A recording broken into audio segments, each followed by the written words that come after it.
La présidente, monsieur le Premier ministre, en France, nous avons toujours vécu le 1er mai comme un moment de solidarité, parfois de fête, toujours de lutte. Je pense évidemment au cortège puissant de Dunkerque pour ArcelorMittal, où salariés, syndicalistes et élus ont manifesté pour sauver leurs emplois, leur vie, leur territoire, pour défendre notre industrie.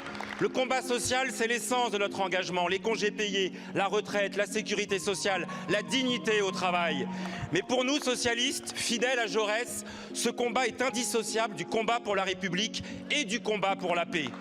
Or, ces dernières semaines, on nous conteste le droit de les mener avec notre voix propre et forte, celle de la gauche socialiste et républicaine, celle de la République sociale. Eh bien, je vous le dis, ces combats, nous les mènerons sans baisser la tête, jamais, avec le respect de l'intégrité physique, l'amour de la dispute apaisée, avec comme exigence de chaque instant le courage de la nuance et l'universalisme. Alors n'en déplaise aux parangons de la pureté idéologique qui brutalisent le débat public, conflictualisent jusqu'à essentialiser et jeter en pâture ceux qui n'utilisent pas leurs mots et n'épousent pas leur stratégie de pompiers pyromanes. Avec cela, notre rupture est totale. Dans la rue comme sur les réseaux sociaux, Black Bloc ou trolls anonymes qui ont en commun de chasser en meute fracturent la France.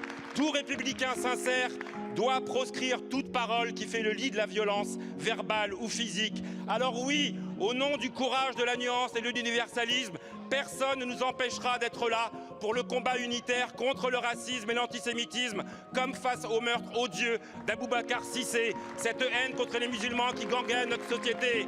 Alors oui, au nom du courage, de la nuance et de l'universalisme, nous serons là pour le combat pour la paix et le droit international, pour l'Ukraine comme pour Israël et Gaza. Nous sommes là, à notre place, sans atermoiement coupable.